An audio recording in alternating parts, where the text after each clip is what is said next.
संसद के मानसून सत्र का आज दूसरा सप्ताह शुरू हो रहा है, यानी कि छठा दिन आज है, जिसमें आज सत्र का छठा दिन माना जा रहा है। विपक्षी दल सरकार को घेरने की पूरी तैयारी में है।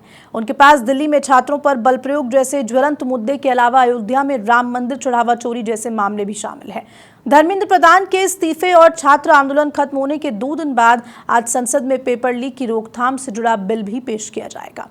इस बिल का नाम सार्वजनिक परीक्षा यानी कि अनुचित साधनों की रोकथाम संशोधन विधेयक 2026 है। केंद्रीय मंत्री जितेंद्र सिंह लोकसभा में ये आज बिल पेश करेंगे और इस बिल के जरिए 2024 में बने कानून में बदलाव किए जाएंगे। आरोपियों के खिलाफ कड़ी सजा, भारी जुर्माने का प्रावधान होगा। राज्य सरकारें और केंद्र शासित प्रदेश विशेष फास्ट ट्रैक कोर्ट बना सकेंगे। इन अदालतों में रोजाना सुनवाई होगी।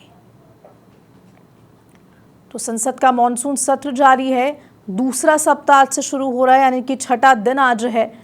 और सबसे बड़ी बात कि जंतर मंतर पर जो नीट पेपर लीक मामले को लेकर प्रदर्शन जारी था वो भी खत्म हो गया है। और ज़्यादा जानकारी के साथ दिल्ली से शाहिद रजा हमारे साथ फोन लाइन पर जुड़ गए हैं। शाहिद, क्या कुछ जानकारी? 2 हफ्ते बाद सत्र एक बार फिर से शुरू होने जा रहा है, लेकिन आज थोड़ी तस्वीर अलग देखने को मिलेगी, क्योंकि देखिए धर्मेंद्र प्रधान का इस्तीफा हुआ और इस्तीफे के बाद जो पूरा प्रदर्शन है वो खत्म हुआ जंतर मंतर के बाहर से। जी बिल्कुल हर्षिता, आज मानसून सत्र का दूसरा सप्ताह शुरू हो रहा है और आज सदन की कार्रवाई का जो है छठा दिन है। ऐसे में आज का दिन बेहद अहम माना जा रहा है, क्योंकि एक तरफ विपक्ष सरकार को कई बड़े मुद्दों पर घेरने की तैयारी में है, तो दूसरी तरफ केंद्र सरकार भी पेपर लीक पर सख्त कानून लाने की दिशा में बड़ा कदम उठाने जा रही है। दरअसल मानसून सत्र के पहले सप्ताह से मैं संसद का अधिकांश समय जो है हंगामे की भेंट चढ़ गया था। विपक्ष लगातार तत्कालीन शिक्षा मंत्री धर्मेंद्र प्रधान के इस्तीफे की मांग को लेकर लोकसभा और राज्यसभा में जोरदार प्रदर्शन करता रहा। कई बार कार्रवाई स्थगित करनी पड़ी। इस दौरान संसद परिसर से लेकर जंतर मंतर तक छात्र आंदोलन भी तेज रहा, लेकिन अब तस्वीर बदल चुकी है। धर्मेंद्र प्रधान अपना इस्तीफा दे चुके हैं। सरकार और छात्र संगठनों के बीच बातचीत के बाद जंतर मंतर पर पिछले 1 महीने से चल रहा आंदोलन भी समाप्त हो चुका है। ऐसे में विपक्ष ने अपने तेवर बदलते हुए नजर आ रहे हैं। मुद्दों के साथ सरकार को जो नए जो मामले हैं उनको घेरने की रणनीति बनाई जा रही है। आज विपक्ष दिल्ली में छात्रों पर कथित बल प्रयोग, पेपर लीक प्रकरण, परीक्षा व्यवस्था में कथित गड़बड़ियों और अयोध्या में राम मंदिर के चढ़ावे की चोरी के मामले को लेकर सरकार से जवाब मांग सकता है। विपक्ष इन सभी मुद्दों पर चर्चा की मांग करेगा और सरकार को कटघरे में खड़ा करने की कोशिश करेगा। वहीं सरकार भी आज एक बेहद महत्वपूर्ण विधेयक सदन में पेश करने जा रही है।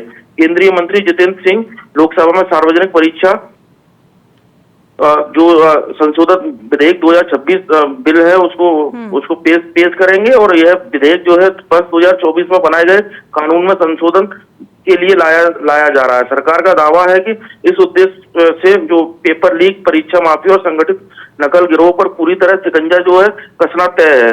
प्रस्तावित संशोधन के तहत पेपर लीक और परीक्षा में गड़बड़ी करने वालों के खिलाफ पहले से भी ज्यादा कड़ी सजा और भारी आर्थिक जुर्माने का प्रावधान किया जाएगा। अगर सजा की बात की जाए तो हर्षिता 10 साल की सजा और 10 करोड़ रुपए का जुर्माने का जो है इसमें विधेयक में प्रावधान है। साथ ही राज्य और केंद्र शासित प्रदेशों को विशेष फास्ट ट्रैक कोर्ट स्थापित करने का जो अधिकार मिलेगा और इन अदालतों में ऐसे मामलों की रोजाना सुनवाई होगी, ताकि दोषियों को जल्द से जल्द सजा मिल सके और वर्षों तक जो मुकदमे जो लंबित ना रहे। सरकार का कहना है कि देश भर में प्रतियोगी परीक्षाओं की विश्वसनीयता बनाए रखना उनकी सर्वोच्च प्राथमिकता है और लाखों छात्रों के भविष्य से खिलवाड़ करने वालों के खिलाफ अब किसी भी तरह की नरमी नहीं बरती जाएगी। माना जा रहा है कि इस विधेयक पर सत्ता पक्ष और विपक्ष के बीच तीखी बहस देखने को भी मिल सकती है। उधर प्रधानमंत्री नरेंद्र मोदी भी पहले ही स्पष्ट कर चुके हैं कि परीक्षा प्रणाली को पारदर्शी और भरोसेमंद बनाना सरकार की पहली प्राथमिकता है और पेपर लीक के दोषियों के खिलाफ कठोर कार्रवाई की जाएगी। ऐसे में आज का जो दिन है संसद के भीतर काफी अहम रहने वाला है। एक तरफ विपक्ष सरकार को कई संवेदनशील मुद्दों पर घेरने की कोशिश करेगा, तो दूसरी तरफ सरकार पेपर लीक पर अपने सख्त रुख को कानून का रूप देने की दिशा में जो है बड़ा कदम उठाएगी। फिलहाल सभी की जो नजर है संसद की कार्रवाई पर टिकी है, जहां हंगामे के साथ साथ पेपर लीक रोकने वाले इस महत्वपूर्ण विधेयक पर भी देश की निगाहें रहेंगी। हर्षिता, ठीक है शायद, अब लगातार बने रहिए हमारे साथ फोन लाइन पे।